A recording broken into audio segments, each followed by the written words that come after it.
Know so many whose first love was hooping, whether locking down or spotting up and shooting, driving down the lane or crossing up and fooling, and never overlooking the hard work or schooling. Look, whether we talking about legends or talking current, don't never take for granted that all of them put the work in. No love on this court, despite the X and O's. Gotta play the game as if everything is old. Play until you tired, but don't let your weakness show. It's a game within a game, unlike what you've seen before. Game Within a Game podcast, Kurt Flirt. Boy Ty Sullivan. Your boy Raquan Clark. Kaseem Johnson. All right, we're going to go into a little bit of the accolades and highlights of these individuals' career. We have special guests, so I'm going to let Ty take that away. All right, so, one of our first special guests we're going to talk about is Raquan Clark. Raquan Clark is a New Haven resident who played at James Hillhouse High School for 4 years before going to doing a postgraduate year at Trinity Portland. And just a few things Raquan accomplished while at Hillhouse. He was a captain his senior year. He helped the academics win the 2013 Class Double-L state championship, where he put in 26 points. I happened to be one of Raquan's coaches during that game, so that was a great game, a great atmosphere. Raquan also was named to the 53rd annual JCC Schoolboy Classic. He averaged 15 points, 7 rebounds, 3 assists, 3 steals, and a couple of blocks.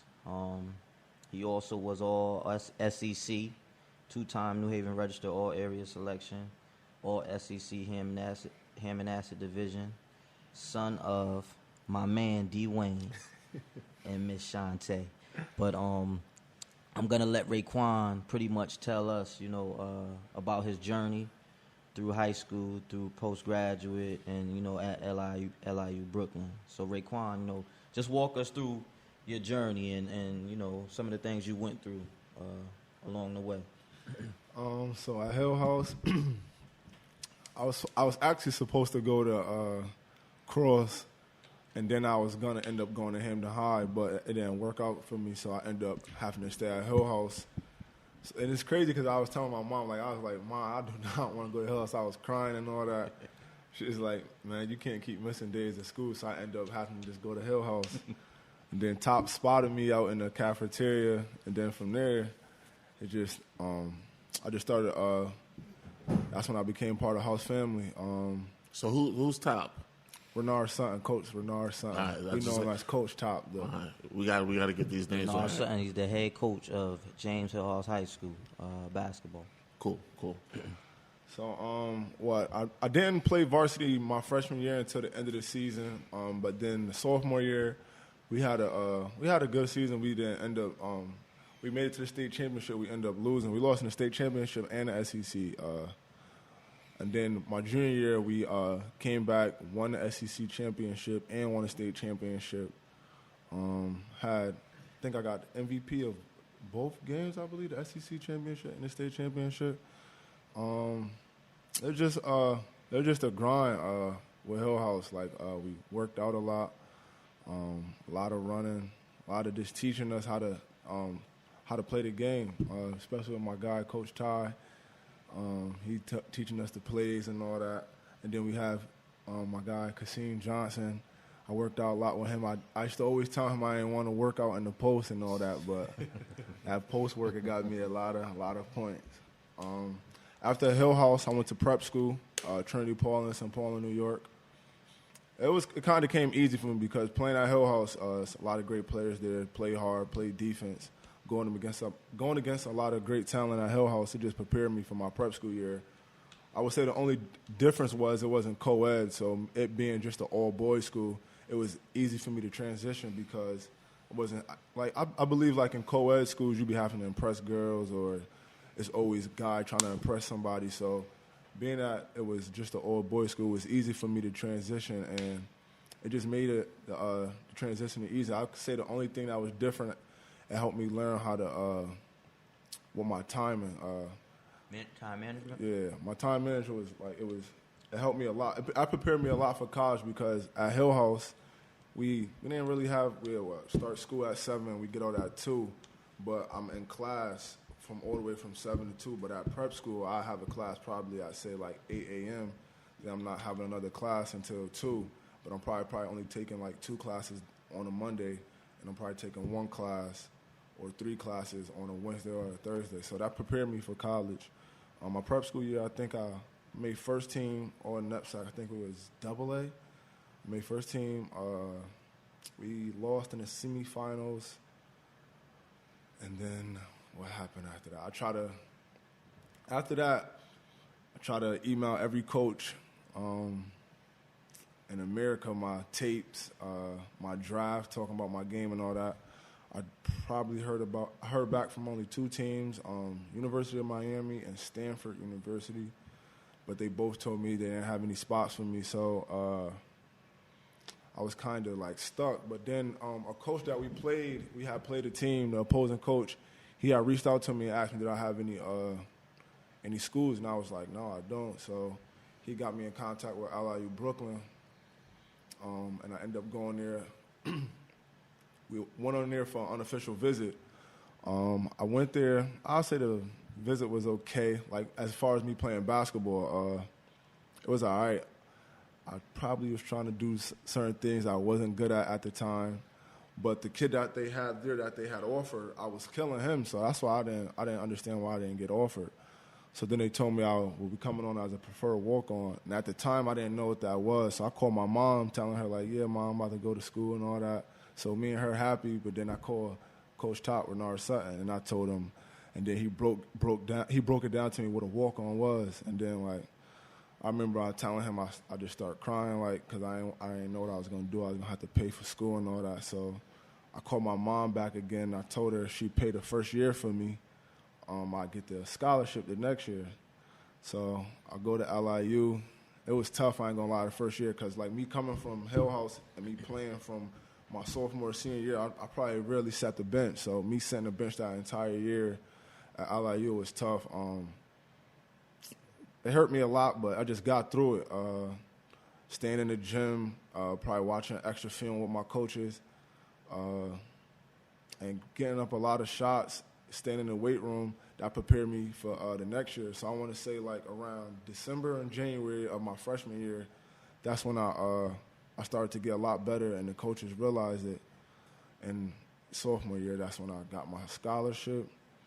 I worked my way into a role player on the team. And then my junior year, I went from a role player to being probably the second leading scorer on the team. I averaged 17 points, 7 rebounds. We won the NEC title. We went to the tournament. My junior year, so now I'm a redshirt junior. My redshirt junior year, I averaged 18 points, 7 rebounds. We ended up losing in the semis.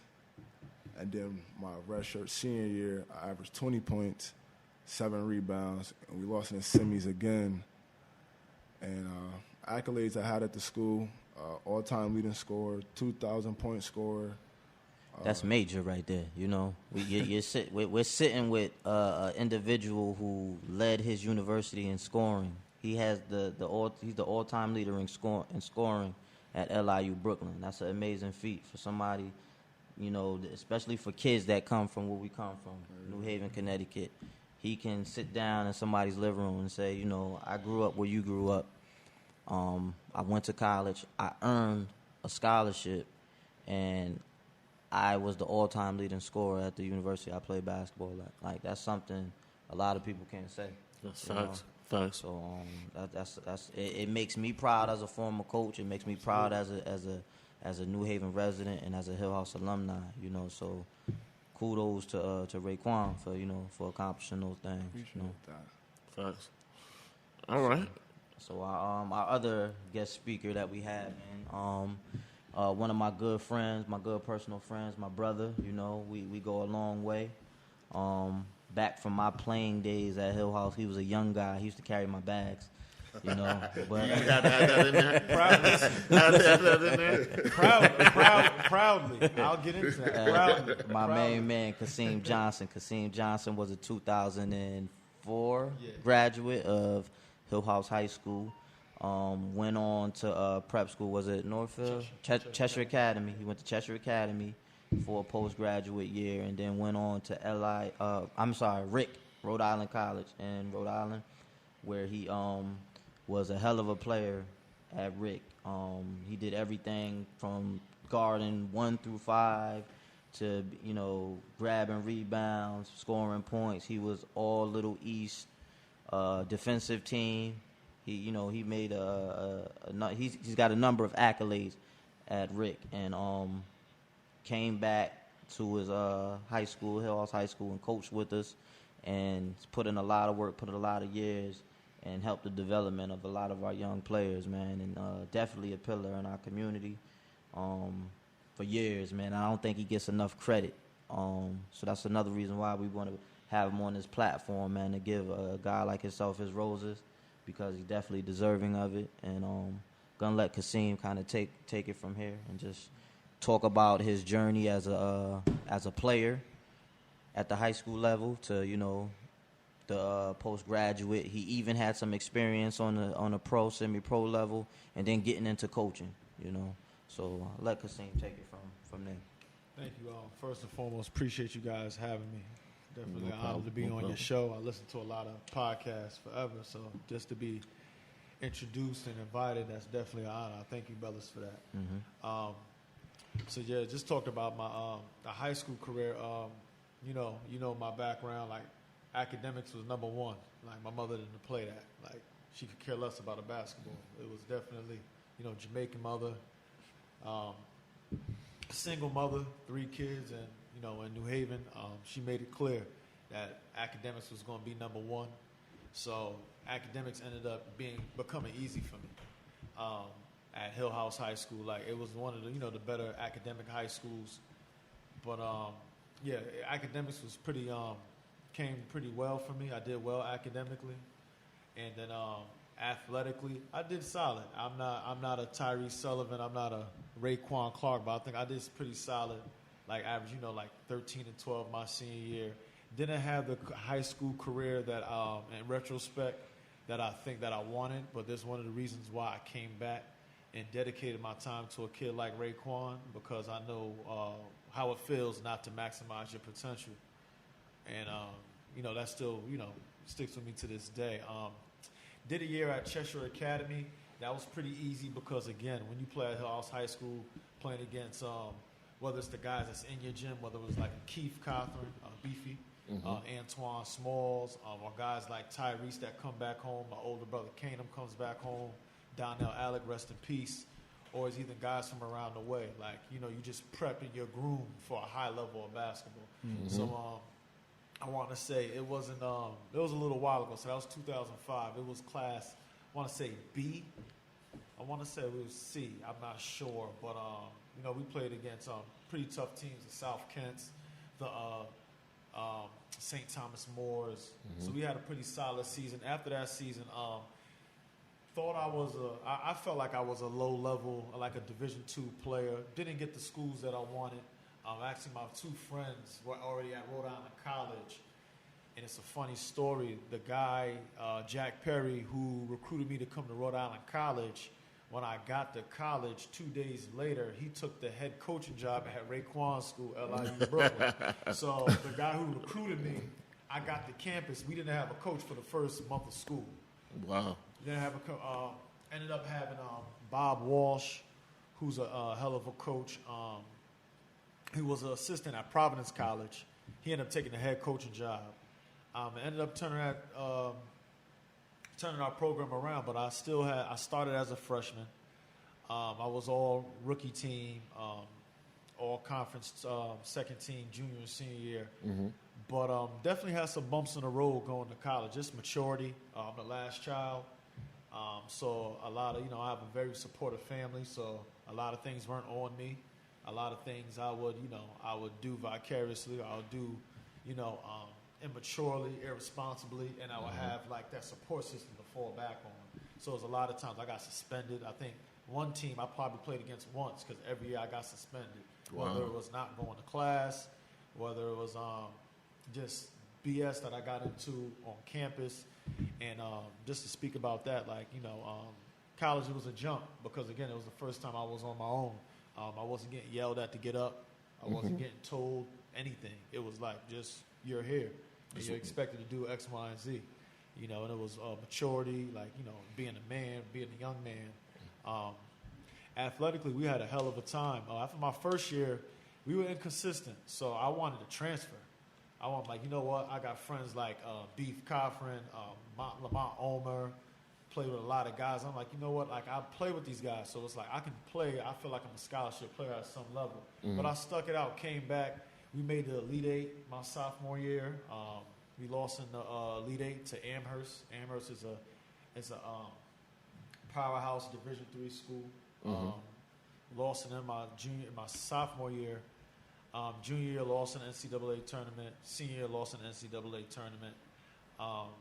They had pretty good years. I wouldn't trade it for the world, you know, because I just wouldn't trade that experience for the world because we just were successful. We were like pioneers, trailblazers. Like, we're the best teams that ever came through that campus. Like, there was pretty much no basketball history or reputation before we got there. And it was a sense of pride, like, coming from New Haven, like, basketball is like a fraternity. Like, the good thing about while I was at Rick, Ty was at URI, so we'll be driving somewhere and you'll be seeing little Ty on this big, like, on a big billboard. On the billboard. Then Ryan Gomes was on the billboard. Then we had Ryan Gomes from Waterbury with Big Bro. He was on the billboard there. Like Fluff McKeever. He was at URI then. No, he was at Providence. He was at Providence. And then John Lucky from Waterbury was at URI. So it was a big Connecticut representation in Rhode Island. You know, we used to always get at our Rhode Island guys, our Providence guys. So like, yo, we got, you know, more stripes in your hood than you. Yeah, we used to always get at those guys. But yeah, that was pretty much college. Tried to play semi-pro, go overseas. It didn't work out. I did well in some camps, got cut from another camp, and it didn't work out. I remember having a conversation with my brother, and I was trying to get like another agent. He was like, I feel like you will, at this point, like, the proof is in the pudding. Like, you know what I'm saying? And you would think about it, like, would you have a bigger impact playing basketball or coaching basketball? And it was like, all right, like, if I tried to play in some country or it's just like, I think I would be I would just be forcing it at this time. Like, you know, time takes its course. Like, the great ones at the end of the day, they can, they call their careers for themselves. The great ones can bow out when they want to, but everybody's not that caliber of player. So, you know, came back to use my degree. If whoever's listening, like, knowledge is very important. Just having those connections, being a good individual, was able to come back. Kermit Caroline, who's a hell of a mentor of mine. He's a former Hillhouse High School state championship basketball coach. And then next was Renard Sutton. So those guys having those connections, having connections with Ty, to the Board of Education, I was able to pretty much be employed when I came back here. I wasn't sitting in idle time thinking about where the next check was coming from. And, you know, today I'm coaching at Hillhouse High School, administrator at Amistad High. One of many things, but it is pretty much helping develop young men and women in our community to this day. So I wanted to talk about that decision to figure it out. Like, hey, am I going to go at the athlete's route of basketball, or am I going to another route that doesn't necessarily have to, where I have to use my body per se? So tell us about that. What was was it tough? Was it easy? Well, it was tough. I mean, it was tough at first. With growth, it's just gonna be tough. It hurts, like, to this day. Like, anytime you mature, you want different. You're going to have to go through aches and pains. And I did have Ty in my corner. Like, he supported me. Like, yo, if you want to do this, do it. But at the same time, like, it was like, know what you're doing. Understand what it is out there. And, like, his delivery isn't always as nice as you want it to be, but it's authentic. So it was authentic. It was like, really, because at that time, like, my brothers were off in their professional careers out in New York City, so I really didn't, my support system in terms of basketball was me. And I really didn't have like a mentor at that time. Like, Kerm, obviously he had his players. he had his players, my younger brothers, like I'm saying.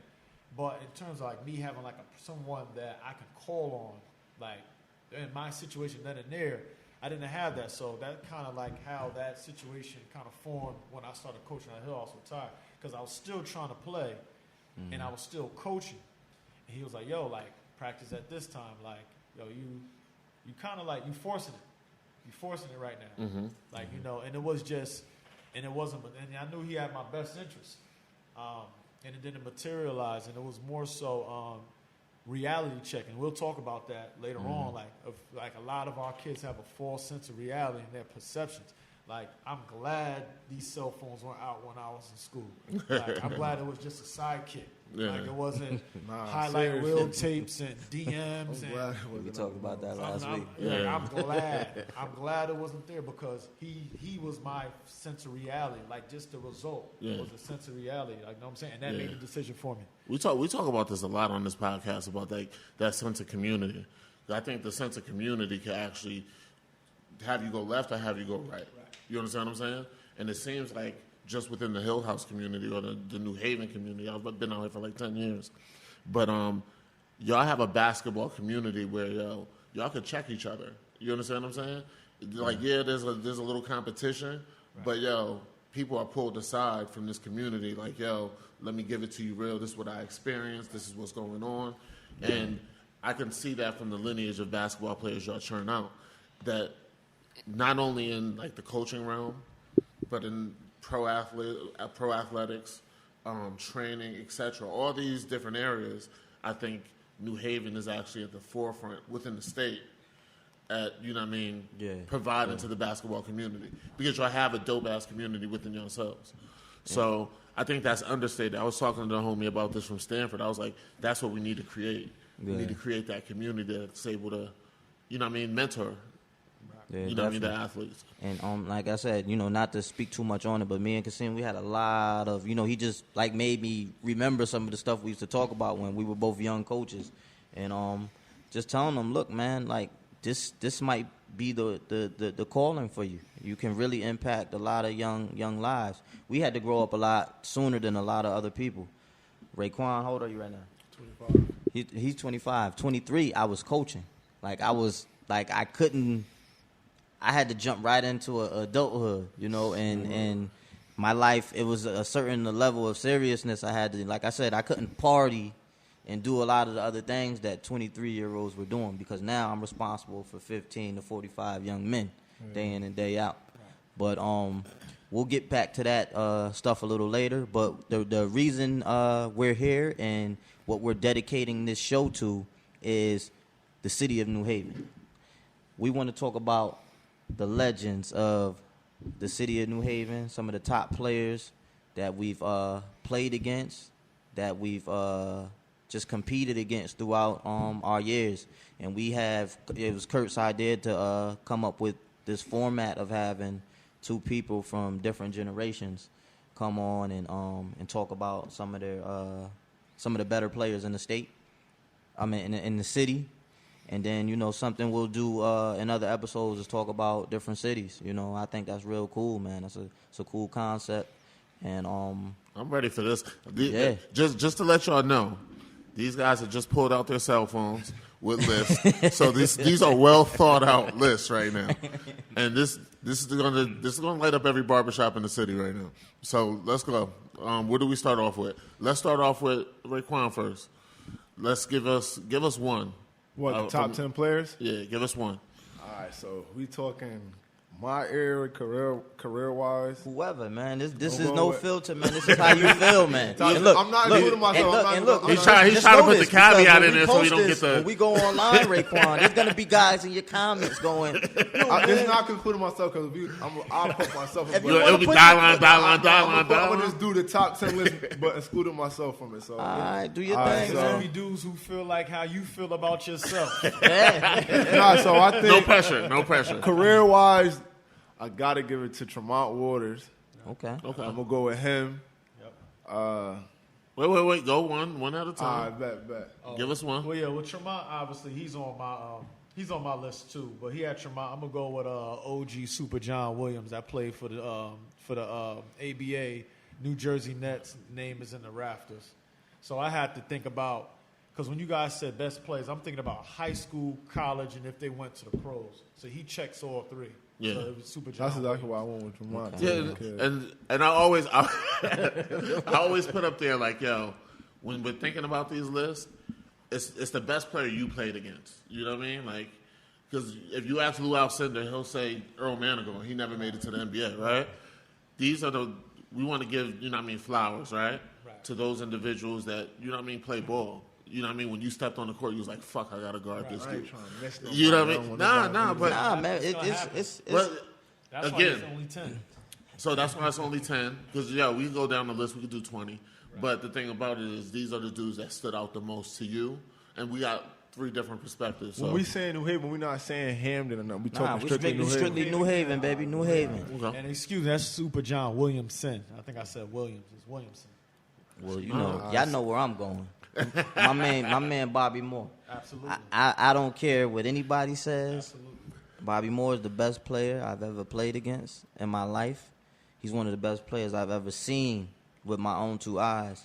The things I've seen Bobby do at a young age to today, second to none. I'm taller than Bobby, you know, and I'm a little dude. And, you know, Bobby, to me, like, you know, he's had some bumps in the road, but he's an all-time great New Haven legend, man. You know, I gotta, you know, I'm going there. Definitely have B.O. on my list. My second, I'm gonna have to go with Beefy. Absolutely. I gotta go with him because like coming up at Hillhouse, like that's what I was looking up to. Seeing him being at URI and then he'll come back and play, like I just was like, damn, I want to be like this when I get up. He able to handle the ball, shoot the ball, play defense. So Beefy's real name is Keith Costin. Keith Costin. Keith will be coaching with me at West Haven High this year. Okay. Yeah, I put him on, man. So you know how to snatch him up. So yeah, I gotta go with him for the number two. Yeah. Yeah, just to piggyback on Keith, he played with him, didn't ever play against him. We was always on the same team, like just scoring like a surgeon. The way he scored the basketball, like just picks you apart. A guy I'm gonna go back to is I'm gonna go to Terrell Myers. I was gonna go there. You can go to Terrell Myers because you're a little older. I'm gonna go. He was like, you know what? I know Terrell Myers, but I never get to see him play. Like effortlessly, right? And it's funny the distinction between B.O. and Rel. Like B.O. was just like crazy talented. Like it was just instinct. Hands. Not to say that Rel wasn't instinct, but Rel was like, you know. But Gary Claxton, it was unfair. He looked like a military kid, like broad ass shoulders, long ass arms. Just the wingspan was ridiculous. Played both ends of the floor. Block shots was at the top of the square. And I used to get into Raquan a couple of guys because they really thought they played against basketball players. And I'm like, you never played against Gary Claxton. Like Gary Claxton, he averaged like a double-double in the Big Ten after his freshman year. No PG year, no post, straight out of career high school. Well, he's for West Haven resident, but he played at a New Haven school. Yeah. So that's why, you know what I'm saying. But Gary Claxton, most definitely, was definitely an NBA player. Missed it. His senior year was averaging 18 and 10 against the likes of like Eric Gordon and guys in Michigan State and those teams. And then he, I want to say he tore an ACL. He tore his ACL right before the Big Ten season started. So therefore, the rule is if you play a certain percentage of your games, you do not get your year back. You don't get your year back. So I want to say he tore right before a holiday season. So they were only about 6 or 7 games in. So I would definitely say Gary Claxton. Okay. And you know what's so crazy about the differences? Like your list may be totally different from Raquan's. I'm just going off the dudes I seen play in my. No caveat, bro. No disrespect to the OGs. It ain't no I ain't disrespect. disrespecting the OGs. I just didn't see y'all play. That's the only reason why I'm going over this. But that's the point. That's exactly why we got 2 different generations here. Because if it just got us here, you know what I mean? Yeah, we're gonna say the mention, same people. Know, but y'all got some dogs from y'all era too, so we want to hear about them too. So Ty, what's your next joint? So I was gonna go Terrell Myers. One of my mentors growing up. Dude donated a lot of time to us, man. He's a Hillhouse alumni. Went on to St. Joseph's, and he was one of the first guys for us that we seen go overseas and have a career and make some good money, and was able to provide for his family, and like it made it possible. It made us think it was possible for us to do, because we always had this big selling of the NBA, and we always thought that was the only place you could be successful. That was the only option. Yeah, and he showed us that going overseas was another avenue to take, and he did well for himself. And he has one of the top AAU programs in the country right now. That probably is the top AAU program. Yeah, sending kids to Duke, Kentucky. Yeah. We NBA are one players. We are one in Delaware.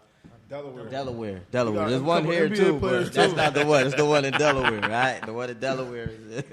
That's the one. Wow. Shots fired. I don't know who they was fired at, but shots were fired. They know. Wow, go ahead, bro. Third, I have to. These just dudes that like I'm just. I just Nah, no caveat. This is your list, gotta bro. go with my guy Mike Moore, man. Busy. That's a bucket right there. Yeah. I Busy mean, guy. I seen him kill dudes. Like I gotta go with Mike Moore. I seen him kill dudes. So Busy was nice. Busy was all right. nice. Busy was Who the we best got? there. That wasn't already mentioned. Busy. That wasn't already mentioned. I'm gonna take it. Switch gears. I'm gonna go to the ladies. Tracy Claxton. Oh, Tracy okay. Claxton. Now that's a legend. See, right there. Tracy Claxton is Take Gary it wherever you Claxton's wanna take aunt. it. Okay. And she was one of the probably most decorated legends to ever come out of here. High school, Final Four. If you Google her name for Old Dominion, they're on the cover of Sports Illustrated, I believe, with like the Ghostbusters. Like this is like 85. She's Yeah. 85 most outstanding player in the Final Four. wow. So again, like when it came to this, this is my own criteria. This is not necessarily Raquan's or Ty's or Curtis's, but my criteria was high school, college, pro, and she definitely checked all the boxes. She definitely checked all the boxes. And probably is probably is one. And a lot of times when we have these discussions, we don't add the ladies in there. So I think that's really that's dope. definitely a that spin. He took He was it for like, a yo, spin. he was like, yo, Threw me off. this Know what I gotta mean? be But, said. I feel So I respect that. Go ahead, Ty. And next I'm gonna go because it's kind of like you gotta kind of put these guys like they were like right next to each other. We'll go Shamar Antrim. Yep. Shamar Antrim, another Hillhouse alumni, played with Terrell. They were like the leading scoring backcourt in the state of Connecticut. Shamar, lefty, one of the Antrim brothers. One of the guys that also donated time to us when we were younger. Grew up kind of like because I was one of them dudes. I always looked at them dudes and say, yo, I want to be where they are. But once I was old enough to kind of be at that level, I wanted their title. I wanted the crown. So one of the guys I used to always compete against and want to go after. But he definitely raised the bar for New Haven along with Terrell, and definitely a legend in New Haven, man. That we can't forget about. Okay. Quan, who you got? Did your homework? I did my homework. You worrying about pissing people off, man. Just talk, man. All right, Talk. we'll go with my guy,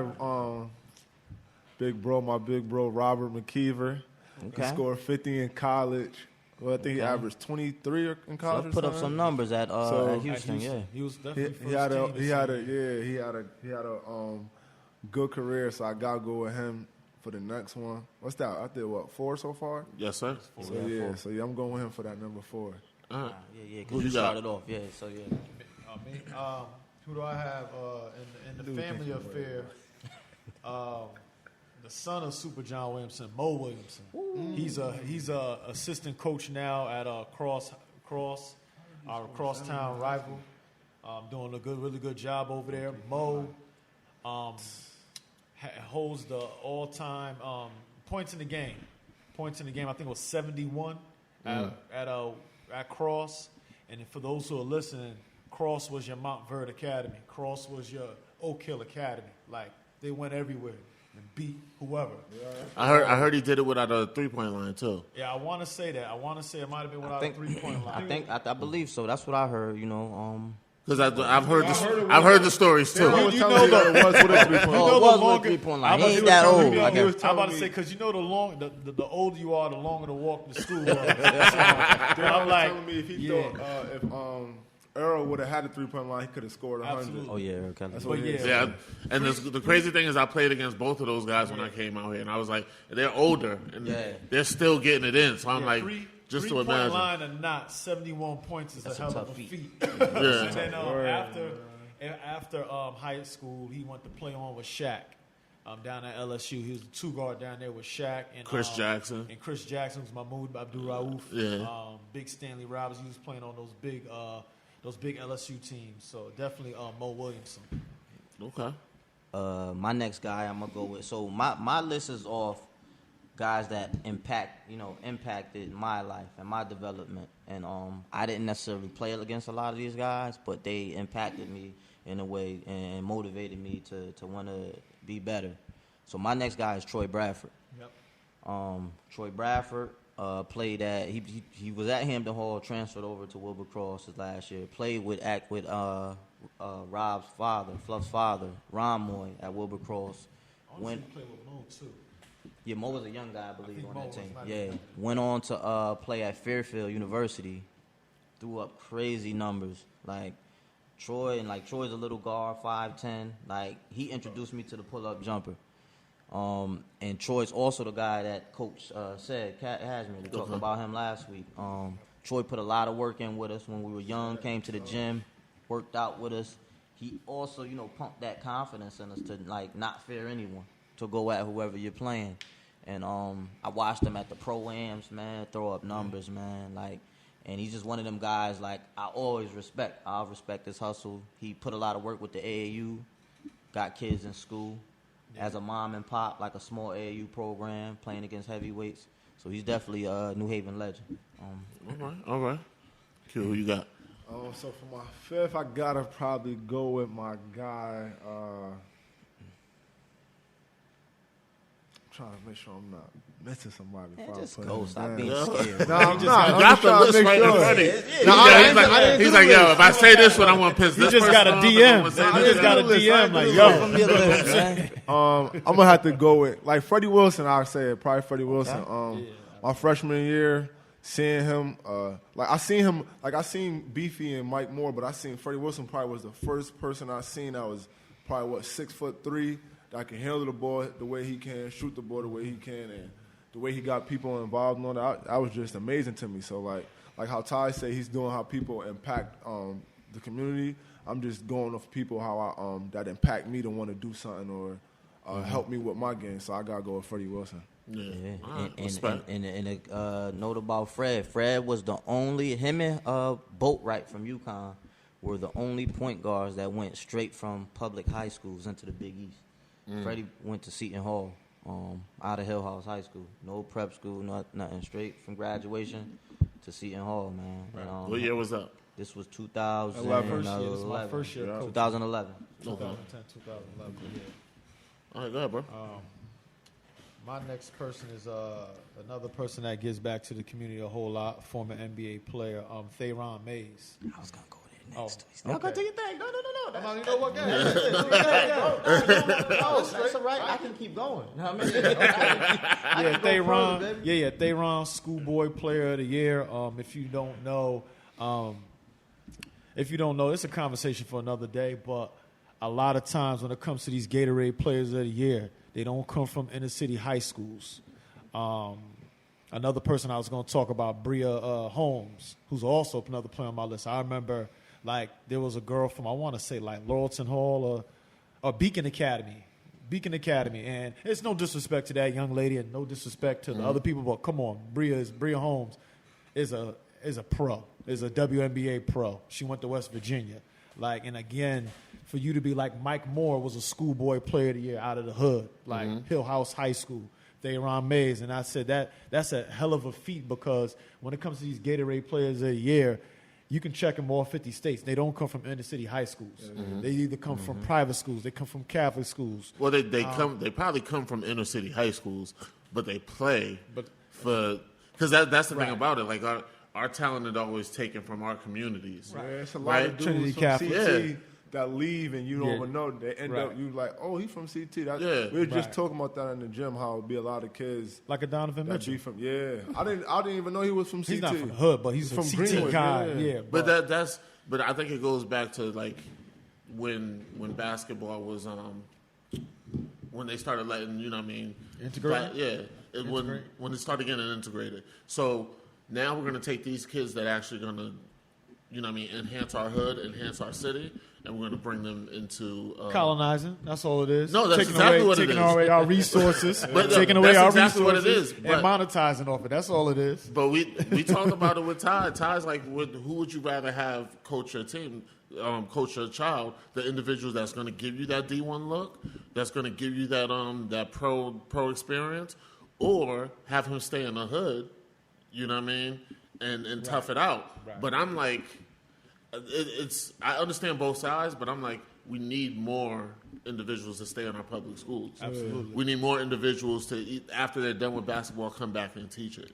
You know what I mean? Absolutely. And that's why, like a guy like a Troy Bradford, a Theron Mays, Shamar Antrim, Terrell Myers, that's why they mean so much. That's why it's important that they they were allowed to maximize their potential at these inner city schools, then go off to wherever their avenues were. Then they came back and reciprocated and gave back to the community. Not just money, they didn't just write a check. Yeah. Like they sweated in the gym, like gave us their time and their energy and sacrificed, whatever they needed from their families.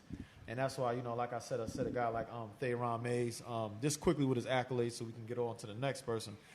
Schoolboy Player of the Year, played at Florida State. I don't know what his accolades are, but he tore up the ACC. Ended up getting drafted by the Sixers, by the 76ers, I want to say about 91, 92 around that time. And then ended up having a pretty good career overseas and has a son, Xavier Rathan Mays, that I think he got a couple shots in the league. Really good pro right now. Okay, dope. Ty, who we got? I gotta go to the baby.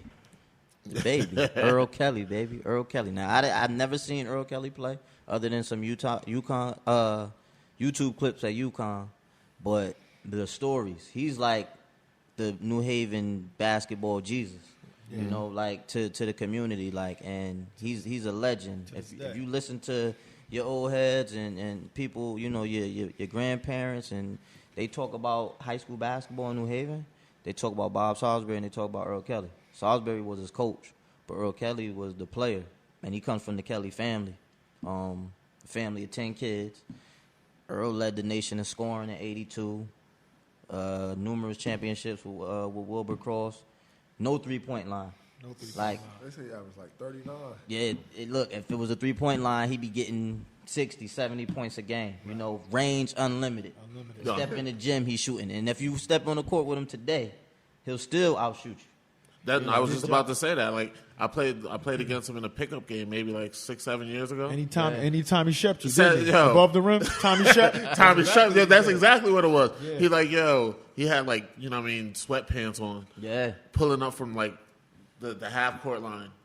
Crazy. Effortlessly. Crazy. So just to know that, he had that in his old age, that, he was killing it when he was 20, man. 25. He was that guy, I'll leave it there with Earl.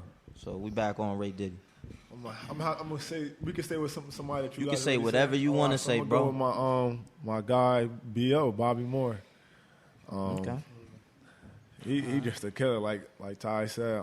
He a killer. Still is. Yeah, still is killing, man. So I gotta go with him. Man. I gotta go with him. The gray hair. I could just piggyback off of B.O. I think him and Freddie, like a lot of these guys, like they worked on their game. They did X, Y, and Z. And I'm not saying these guys didn't work on their game, but like Bobby Moore and Freddie Wilson, I feel like God did like this to those two. Yeah. They just sprinkle something on, like the way they just effortlessly, like the basketball is a part of their movement, like the way they move, and it's just like with Bobby, I've seen him do it in high school. Just a little backstory, my older brother Kanum, who did well at Hillhouse, I was a young pup, so I've been watching Hillhouse High School since like 1996. And I just remember Bobby, just how great of a scorer he was, just talent. I remember literally him throwing the ball behind somebody, catching it and banging it at 5'8". I remember him. He was the number 2 player in the country behind Kevin Garnett in '95. And I remember he didn't have a college career, but I just know at every level he's dominated. Pro-Am, Kemba Walker, you name it, Shabazz Napier, he's going head up with him every single year. Bob was supposed to go out of high school. Like, if it was a thing for small guards to do, you know, because it was only like Kobe, Kevin Garnett, you know, doing things like that. Like, it wasn't, Telfair was the next little guy to do it. But that was years down the line. Yeah, that was years down the line. But if it was a thing, Bobby was supposed to do it, and I think he would have had some success doing that. So who did you name your No, I was saying piggyback on Bobby. Hey, man, stop trying to steal. No, I ain't trying to steal. No, I hope you are, old head. Bria Holmes. I got a strong feelings for the ladies. I got 2 little daughters at home, so I'm definitely gonna try to bring them up in basketball. I remember just Bria Holmes. Like I said, she checked all the boxes. I want to say USA Today, 3rd team All-American.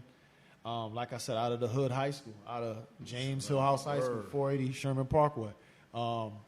Went to West Virginia, was all Big East down there. That's when they transferred over from the Big 12 to the Big East. Now she's doing a thing for the Sun. Drafted by the, I want to, West Virginia too, yeah, right? I want to say Legend, baby. She's a legend. Drafted by the Dream. But now she's Ninth playing. pick of the first round by the Dream. And then now she's playing with the Connecticut Sun. I know she's sidelined with an injury. Get well soon, Bria. And that's one of my top that's really players. big though. I don't think that we have, like, within the state, we don't have too many like people that go on to the WNBA. Yeah. So to highlight that is really dope. First ever McDonald's All-American for the females, you know what I mean? So we can't leave that out, man. She's Respect. I'm going to go to Sly Williams. Yeah. You know, another old school legend. You know, I got to represent for the old school because I was in that era where I didn't play against these guys. These guys are a lot older than me. But my coaches, the guys who I was going to, you know, for guidance and to train, they would speak highly of these guys. These were guys that impacted their lives. So, you know, you would hear some of the stories, and that would get you excited about, you know, some of the stuff they seen as young guys. And it played a part in, you know, how I looked at things. So Sly Williams, who went on to University of Rhode Island, played. He's a fellow URI alumni like myself. Went on to the NBA and had a decent career at the NBA level. Has a younger son, Sly, who played local basketball. Sly played at West Haven High, but I definitely wanted to show some love to Sly Williams, true New Haven legend. Respect. Q, who we got? I'm gonna have to go with Chaz McCarter. Okay, Slick McCarter. Okay. I gotta go with That's a good one. Chaz. I like the way he plays, shoot the ball well, play on both ends, score at the best of them. So I gotta go with Chaz. And just to clarify, Chaz McCarter, that's the younger brother, Terrell Myers. Mm-hmm. So they all come from the obviously same brother. Next for me, I think everybody. It's another OG, Bruce Soup Campbell. Going to school in Providence, at Rhode Island College, I would go to Providence games, and it's just, you know, to see him honored at a game or two. It's like I said, I could brag again to my friends, like, that's a New Haven representative right there. Yeah. Like, you know, Cross and Hillhouse, we don't like each other here, but when we go out of town, you know, we good family. Yeah. You know what I'm saying? So it was just great to see, you know, Soup Campbell, like I said, USA Today, team of the, like, number 1 team in the country. Him, you know, you could check it. You could Google that. Him, Super John Williamson, and Coach Salisbury on the cover of Sports Illustrated. High school, number 1 team in the high school, I want to say like 71, 72. Went on to play, got a 1,000-point score down at Providence. Name is retired in the rafters. So I definitely have to say Bruce Soup Campbell, again, a guy, of course, that I've never seen play before, but the coaches and the OGs that kind of nurtured us and spoke to us definitely spoke highly of Soup Campbell. Okay. I'm going to go next to my brother, the late, great Donnell Alec. Now, Donnell wasn't the most athletic. Didn't jump the highest, wasn't the fastest, but he was one of the smartest dudes I've ever played basketball with, man. Like, his basketball IQ was second to none. And people love Donnell's personality more than they loved his game, man. He was he was one of the most charismatic dudes. He would light up the room. He walked in here, and he was a dude that you wanted to be like. Like, you wanted to be, like, nice whenever you was around him. Like, you wanted to impress him. And he was one of them dudes when I came into high school that kind of took me under his wing and kind of just showed me how to approach the game. You know, he wasn't a perfect individual. You know, he had some slip-ups along the way, man. But he played a major impact in my life and my development. And one of the greats in my eyes to come out of the city of New Haven, man. So, yeah, definitely Donnell Allen. Dope. What we on, 9? Man, you skipping up right there.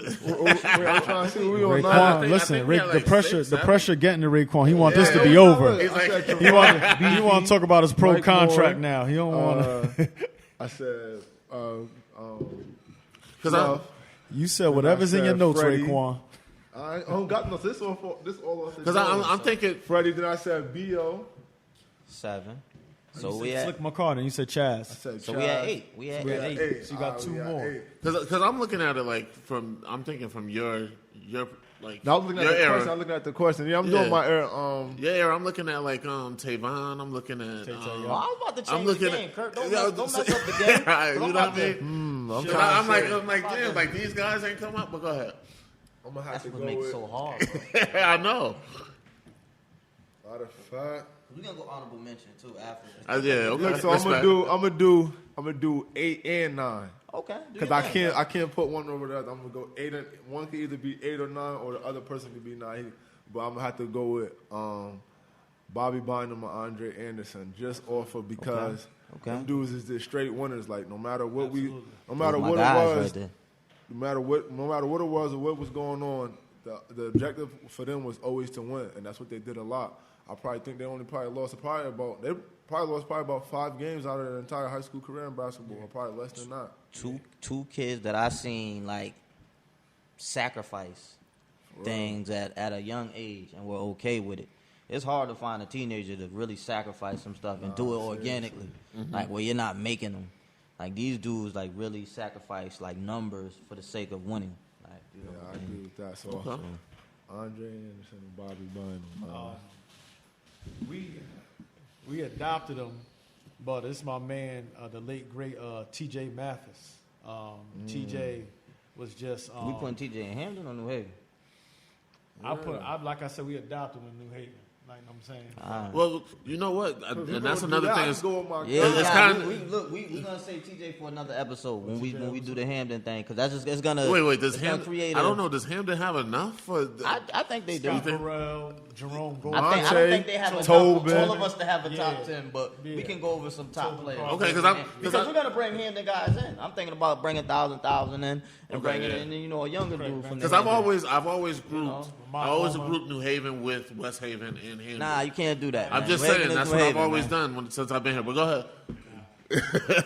He said, nah. You said, "Nah, I can't do that." You can't do that. That's like grouping Westport with Stanford. Y'all don't do that. I know guys. Okay, that's a fact. I know Shaquan. I know Sid and them. I know Rob Cash. That's a fact. Yeah, But yo, they might throw a little bit of Norwalk in there though. that's a couple exits up the way. But go ahead, bro. I'm trying to think. Guys that I play with from New Haven. I have to say the guy next to me, man. Give him his flowers, yo. And then, Give my man his flowers. I'm about to go on my. And at the end of the day, like he said, like I carried his back, and it's like that was a different era. It was just like that was what it was. It was at a sign of respect. It wasn't like pack my shit. It was like, yo, you carry the water cooler. You carry that. Like it was an honor a thing. to do It was that. a thing. Like it was just a rite of passage. Like that's how you earned your way up. And I just remember being a young pup watching. Matter of fact, I remember being like, what about like 10 years old? Ty's freshman year was Ty's freshman year. I want to say was what 97? 98. So 98. So I'm about what 11, 12 years old, and I just remember this little dude like shooting up into the rafters. He was bad, real tiny. Because he was playing. He got varsity tick. This was one of the best, probably the most talented Hillhouse team ever. I'll put my dollar on that to this day. That 1997-98 James Hillhouse High School basketball team was the most talented public high school basketball team in the state of Connecticut. And then, obviously they didn't win, but Ty, like I just saw him, he gave it his all, man. He gave it his all. He was a hell of a winner, a hell of a player, a hell of a person. And it was tough because I remember that season, usually in Hillhouse, you have a dynamic duo. You have your Bob and Donnells, you have your Shamonts, you have your Terrells, you have your Bobby, you have your Gramps, you have your Joey, your Pops. But Ty was like on his own at 5'7.5", $140.5, putting up numbers against giants. And that's when the state was real. Like the state had like your Danny Oglesby, your Chuck Beasterlins.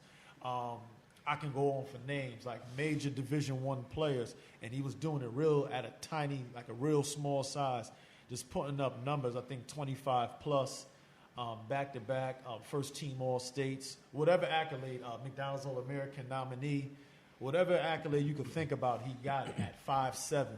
And I just like it was a lot. And like I said, on this team, he really didn't have that second score. It was just by committee, and it was tough. I remember to this day, I don't even remember his last day of his last game.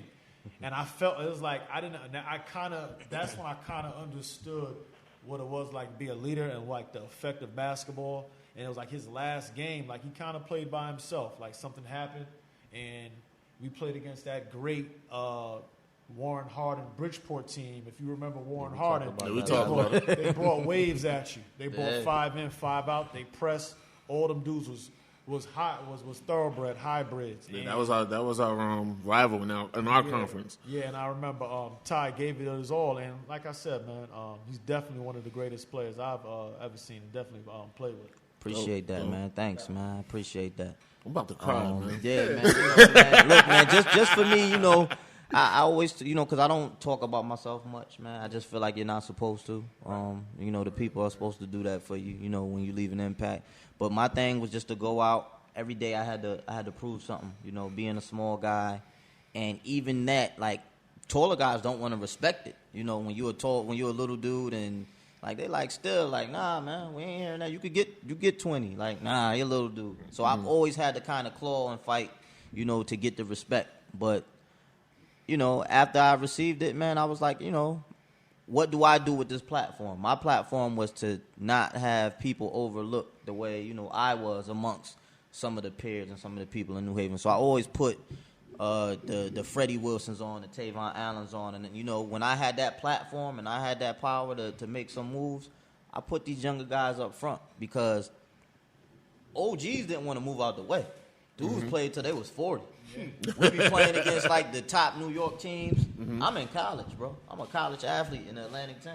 It's the local old school legends still playing in these games. When I had that platform, I made sure these guys were doing that. Like, nah, that's not gonna happen on my watch. We're gonna get these young dudes they roses and let them get out there and do their thing, man. So that was one of the things when I was able to have a little bit of flex in the city I wanted to do. But I appreciate that, man. Thanks. Dope. It's on me? Yes, sir.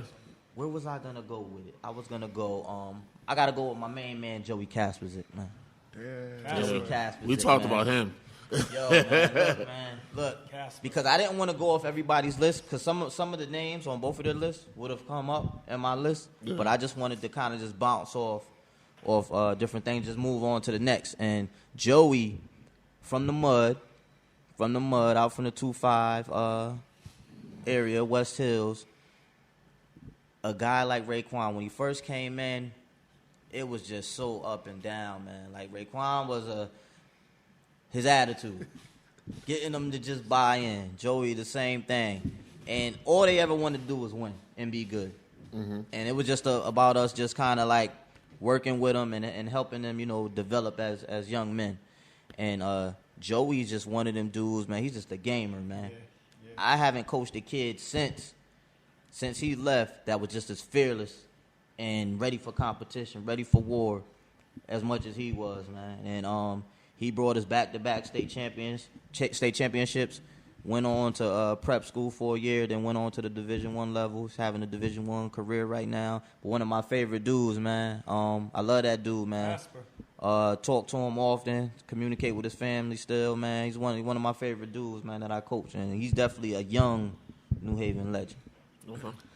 I'm gonna have to go with Joey too. I just think he brought, like, after my senior year, I believe he brought the swagger back to Hillhouse.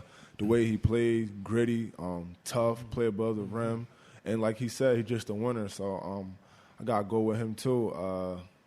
I just like his game a lot. Me and him we bump heads sometimes, but that's just because we both dogs and competitors. But at the end of the day, man, I love his game. Like, it was funny, and one of my moments, I almost shed a tear, man, watching these two dudes play on TV against each other. two dudes you coach, playing on TV, talking shit, Two of the most talking shit to each other. Yeah, I gotta go with Joey, man. Yeah. He a killer, man. So yeah, I go with Joey Kaseem. All right. Now, I think we rounded out the top 10. Y'all kind of said duplicates, etc. Let me just throw one more in there, man. I want to throw my boy Kaseem Johnson. I want to throw Kaseem Johnson and Khalid Worthy in there. Two guys that won't get notarized by many because they weren't these, they're big guys. A lot of big guys in our era, even in the NBA, don't get that love. Yeah. It's like a forgotten position. But these two dudes were workhorses, got it in. And Kanem was a dude that, on the court, off the court, like a professional, just approached everything like, yo, this is work. And one of the guys that showed me when I was a young guy, yo, this is how you approach this thing. This is how you come to practice every day and work hard. This is how you maintain your academics while you're being an athlete. And went on. He went to Wesleyan, correct? Wesleyan. Now he's working in corporate America and doing his thing, man. He's down in Houston doing his thing, and Khalid's down in Atlanta, same thing. I just want to give those guys some love, man. Well, last but not least, Stan Myers, rest in peace. One of the guys I went up against. Again, I used to get into arguments with Raquan, like, you have not played against players until you played against Gary Claxton, or you played against a Stan Myers. Stan Myers, I want to say, was about 6'2", 6'3", stocky, just a hell of a player. I remember went up against one of those great Crosby teams, put up 38 and 20. I remember my man Bootsy and Jew was like, yo, Stan put in work against us. Mm-hmm. He's a cousin of Terrell Myers and Chaz McCarter from that great family tree. Just want to definitely shout out my man Stan Myers. Dope. All right, so we rounded out our top 10. I think there was a lot of names that we probably didn't go over. Missed a lot. So I don't know if y'all want to go over just an honorable mention or anything like that. So when we do it this way, man, we can just throw out some names. We don't have to just go one by one. You can just throw out who you feel like you missed. And when it comes to New Haven, it's so hard to gather up 10 people and say this is the top. This is the top. It's just, I don't like doing it. I don't like participating in it because it's hard. Everybody's got a different list. What I don't like about when we do these lists is people being biased and just saying, because I played on this team, or that's my cousin, or we rode together in the car, that's my top 10. That's my top player. If dude ain't get it in, you can't just throw no average Joe Schmo up in there, man. Mm-hmm. So when we do this, I just want that to be the kind of the thought when we go in there, man. Yeah, I might have to participate in the honorable mention. We want you. You know what I mean? Matter of fact, you set it off, Kurt. So, Tavon Allen is one of those dudes I've seen ball, and I haven't really watched him in high school, but I play against a lot of talent at LA Fitness. Right. You know what I mean? So I kind of have a good gauge of this dude used to be nice, or this dude is nice now. Yeah. Tavon is one of those rare talents that just. He's amazing on both sides of the ball. You know what I mean? He's hops, his precision, everything's on point with him. So I'm surprised he didn't come up in the top 10, but he's one of those dudes that damn, I want you on my team. I don't want to play against you. You know what it is? Okay. I think that goes to speak how great this area is in basketball. A guy that was a 1,000-point scorer, went to Drexel, played briefly and overseas, was out this list. And that doesn't mean he's not a top 10 player. But that just goes to show that's how heavy that list is in this area of basketball. I'm thinking a guy, I take it back old school. Like I said, I've been watching it for a while around here. It's Toby Carberry. One of the first guys I saw, one of the first guys I saw in the Hillhouse uniform. I mean, used to take off. I mean, from that dotted line, like 1 foot, like fly, fly, like will literally just take off on you. Obviously, developed this game. Played briefly. Matter of fact, had a solid career overseas. Now he's the coach at Columbia. Went to Vermont out of Hillhouse. Okay. But yeah, Toby Carberry. All right. Yep. Definitely. I want to go. I'm going to throw a couple names out there, but one I want to go. Tyrese Thomas, who played at Wilbercross. Ty is the coach at Wilbercross now. He coaches the girls. Had a nice career. One of the I look up to those little guys, man. That kind of paved the way for me. And he was like that guy across town, and I'm like, yo, man, I wanna get at you. You know, he motivated me to want to be better. Also, Victor Rosario, senior. Yeah. Who was a hell of a player at Wilbercross. One of the first big guards that we seen. Vic was about 6'2", lefty, smooth. That's Vic's father? Yeah, Vic's father, man. He was the real deal, man. Real smooth. I always thought Vic was too unselfish. Like, he's just a giver. No, he's a if Vic shot more, Vic would, he would have been at a Division I hooping. But Jamar Benton, Lewis Bosley. Because I got to give Wilbercross some love, too. Because, it's New Haven is so thick. There's a lot of Hillhouse in here. Hillhouse. and it's not, I don't think we're being biased, but that's just how strong the house is, man. Like, nah, I totally agree. It's hard. So I just wanted to kind of spread it out a little bit and spread it out a little bit and and touch some of these, other places. Go ahead, Ray Diddy. You got it. Honorable mention. I took Tavon. Now I'm gonna have to probably go with. I want to throw out Rich Brunson. Okay. I gotta go with Rich Brunson. He was the first. Y'all saying Tavon Allen he probably was the first dude with the shooting with two different hands, but Rich was the first person I seen shooting with two different hands. I think played him in. But that's when he was with what school he was with, Lyman Hall. Yeah, he was just a killer. So I gotta go with Rich Brunson with honorable mention. Okay. Yeah, just to piggyback off of Vic, I remember playing with him in rec leagues, and talking about unselfish, he made sure everybody got in the game, even though he could take over a game by himself. Mm-hmm. So I definitely got to put my cosign on Vic, just playing against him at an older age. I never seen him play ball in high school, but pick up ball in rec leagues, dude is dope. If we're talking about cross, and I'm left-handed, I got to highlight Trev Franklin. Yeah, Trevor Franklin was a dog. Trev got it in. Dog was a 6'3", wing, wiry, could shoot it, mid-range, get to the paint, put it on your catch one on your head. You know what I'm saying? Definitely, Trev Franklin was definitely a guy that was nice cross around here. Jason Benton, Uwap was the I'm trying to think who he was in the NBA. He was just a guy that's one of those energy guys. Block shots, rebound, and like I said, two hands, catch it, put it on your head, hang all over the rim. Went on to play at Manhattan. Okay. Jamar Uwap. No, my fault. Jason Uwap Benton. Okay. Yeah, and just to piggyback off of Benton, I want to go Jamar Benton. That's Super Duke. Super Duke don't get enough love, man. Super Duke still hooping right now. Okay. He was class of 9'8". Super Duke still coming in, catching alleys with two hands, throwing it down, blocking shots, putting them on the glass. And he don't get enough love, man. Super Duke, you're on this platform, man. I'm giving you your love. And Alexander Cookie Head Howard, definitely a legend. The first dude I seen growing up that really, I would go to games just to see Cook slap somebody's shot against the backboard. He was known for that. Okay. That was his thing, man. Coop, he's my man. He's the cigar connoisseur, man. If you see Cook around, have a cigar with him, man. He's the man that put me on the cigars, man. Yeah. You got anything else, or we good? I mean, we could probably go on for a day with this, Kurt. I'm just at Q gonna end it off. You know what I mean? I think that's it for today, man. All right, that's cool. Did you want to get into some more questions in time?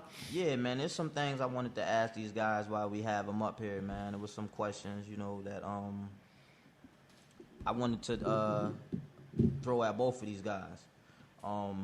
And one of them is if you could go back and change one thing about your journey, what would it be? I'll start this off with, I'll let Kaseem start this question off.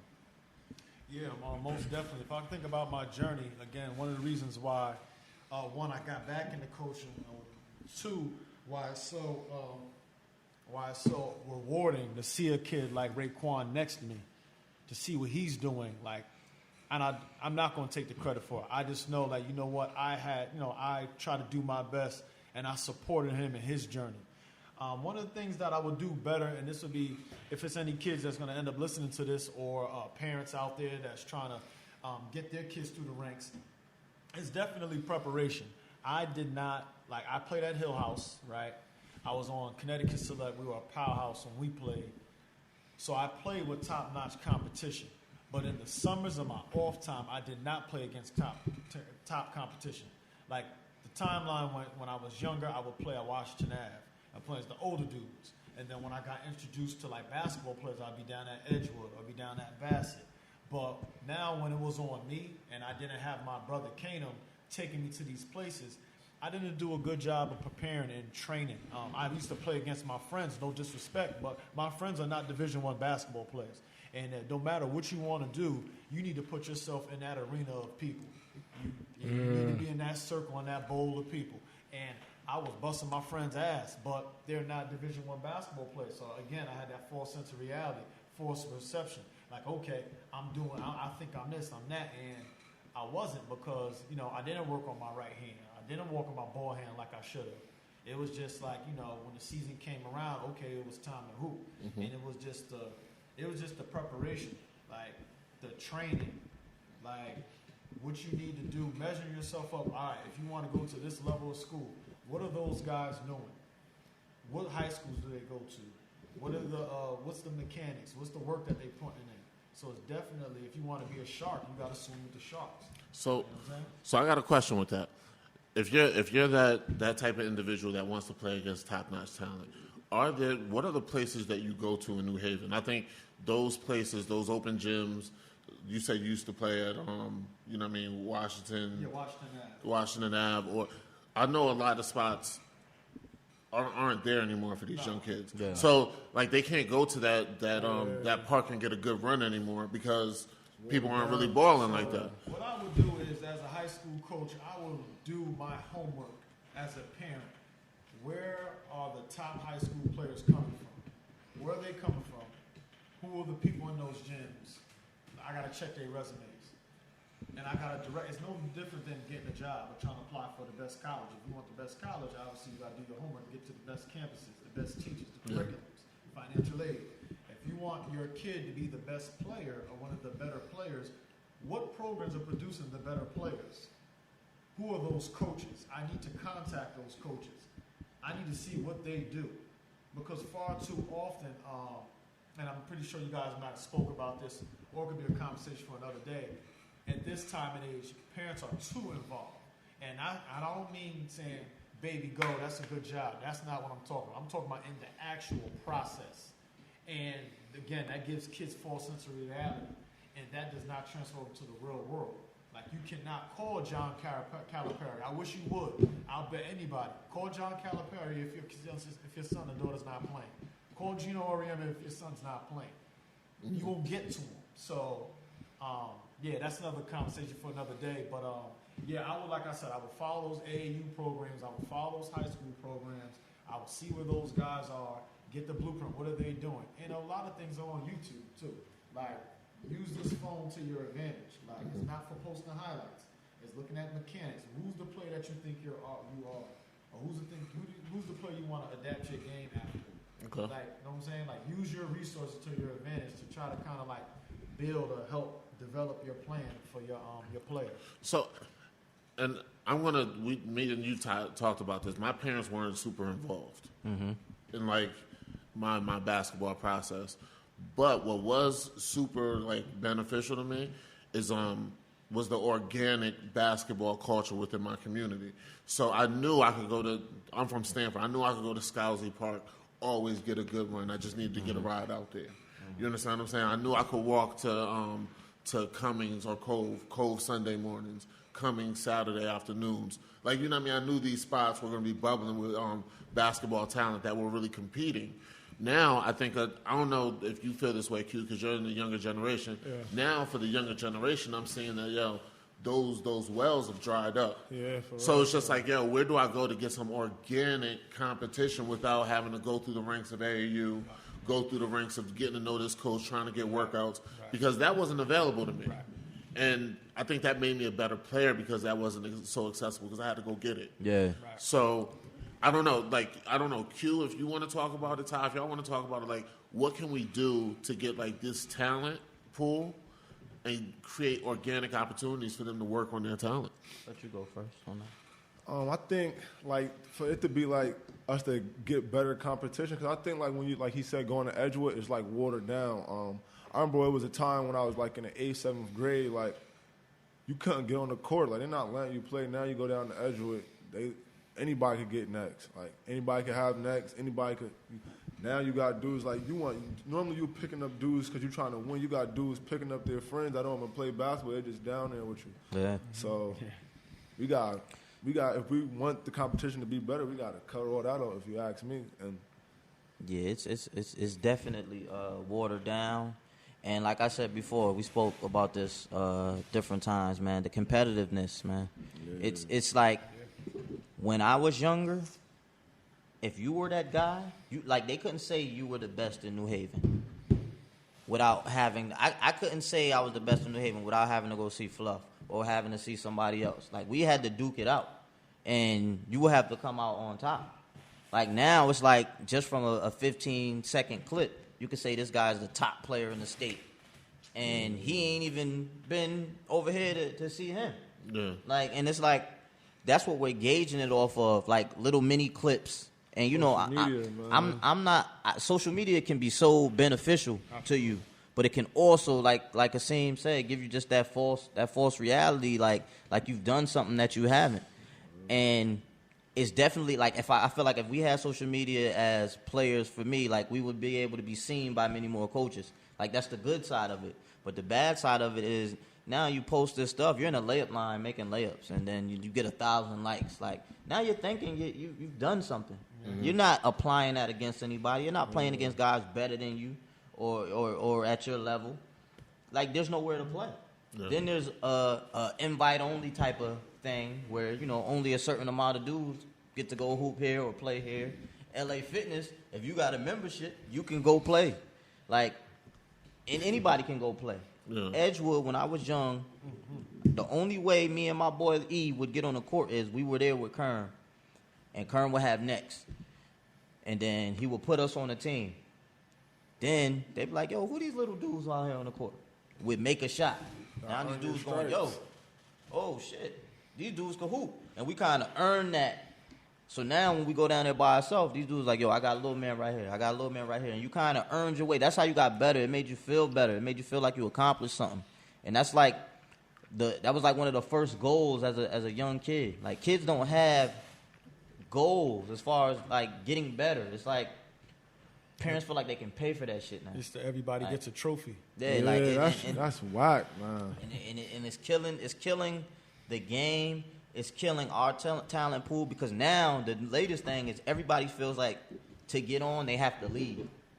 You have to leave the public school. You have to leave. You got to go reclass. You got to go do this. And if you keep it there and we develop it the right way, like, the coaches are gonna come see you here. Mm-hmm. And if you need a fifth year, just like myself, just like him, you post grad, and then you go off and you playing against men. Yeah. You're not reclassing to some bum B team prep school that you're playing against the same level of competition at the high school or worse. Yeah, I think I know one of the questions that you was talking about, like the high school culture. So I think I wanted just to piggyback what Ty was saying about that, and it's just this transfer culture that if I can't get it here, I'm going to leave. And I'm a big, we do a lot of work in the community with youth development, and it's just tough to see how this transfer stuff has not worked out.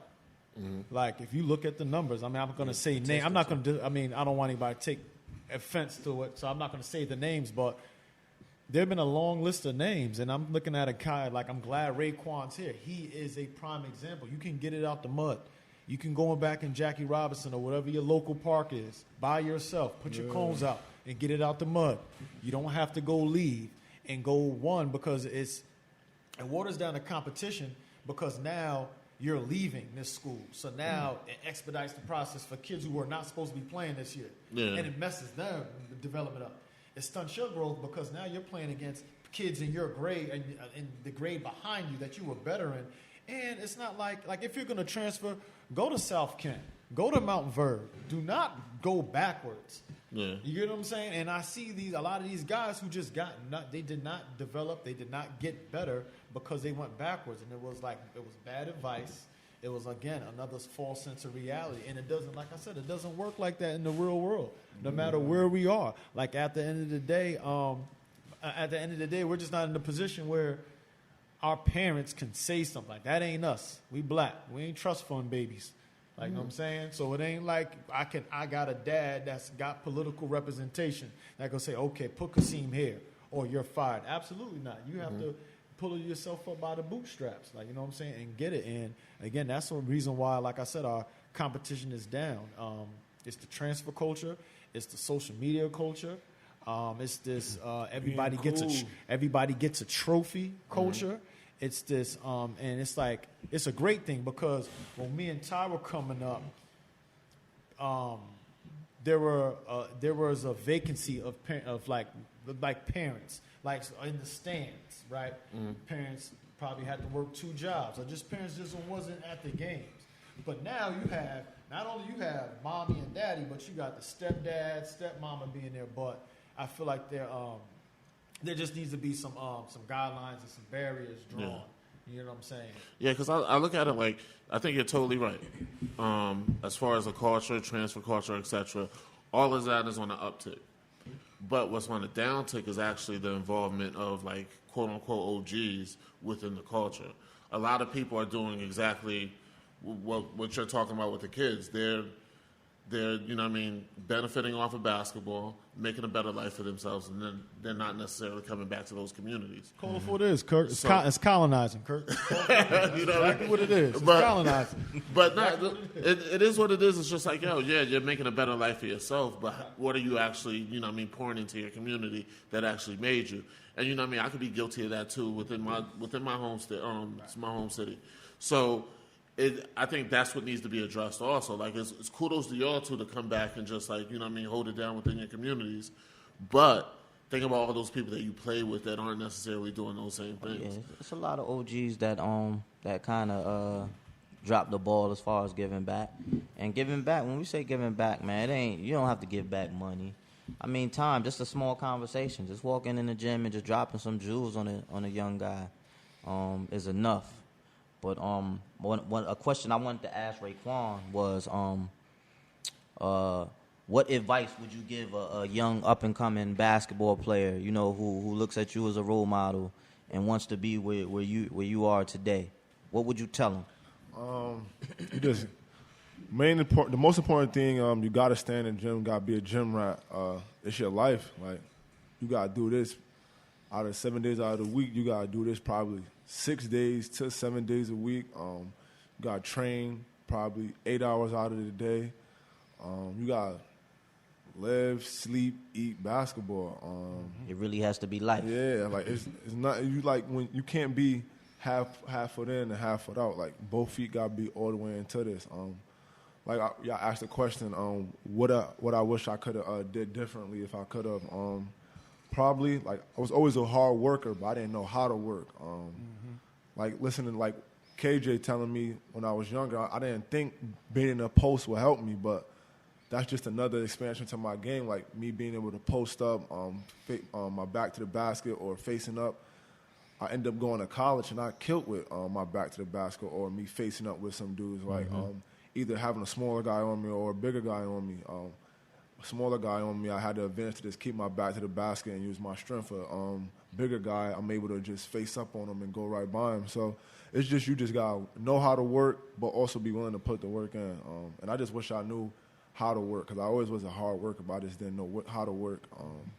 So that's what I'll tell somebody. Just being a gym rat, staying in that gym, that's gonna separate you from a lot of dudes.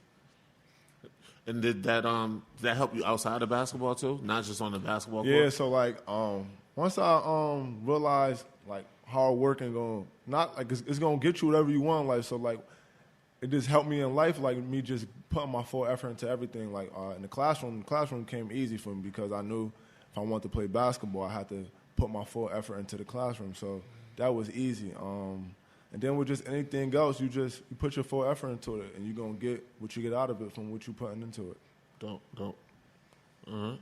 I mean, from here, I think we covered a lot. I think we touched on some things, unless you had more questions for these guys. I got a ton of questions, but we'll be here for 4 hours. Yeah, we running. I think we kind of went over. This is gonna be a long episode because we touched on a lot of stuff, got a lot of valuable information, and just like talking. You guys. Hold on. Go ahead.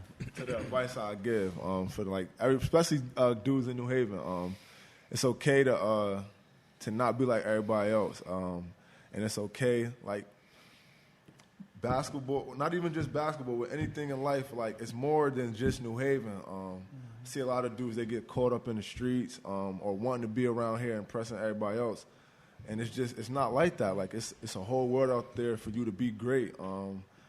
Me playing AAU, that helped me a lot. Me going to different states, and then it just opened my mind up. I think, like, a lot of people in New Haven, they only know New Haven, so that's all they really care about. Mm-hmm. But if they get a chance to just go somewhere else, it'll open up their mind to a lot of new things. I just want whoever listening to this to know, like, it's more than New Haven. You could be different. You could be better than just New Haven. That's all. Dope message. That's a fact. So, yeah, man, I think today was a dope episode, man. 2 guys that I know personally.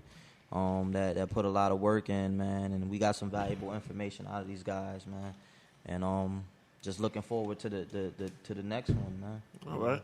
So, just so you know the format, what we're going to be doing is we're going to take two reputable basketball players from each generation to represent their city to talk about, the pros, cons, best players, etc. So be on the lookout for that. This is the New Haven one. This is Game Within a Game podcast. This is Kurt Flirt. Your boy Ty Sullivan. Your boy Raquan Clark. Kaseem Johnson. All right, signing out. See y'all next time. Peace. At times it's depressing, but you gotta find the effort. It's a game within the game. In many ways, don't make me lecture. All I'm not deserving, and may not like the burden. Time to tie up these curtains. Listen to Ty and Curtis. Yeah.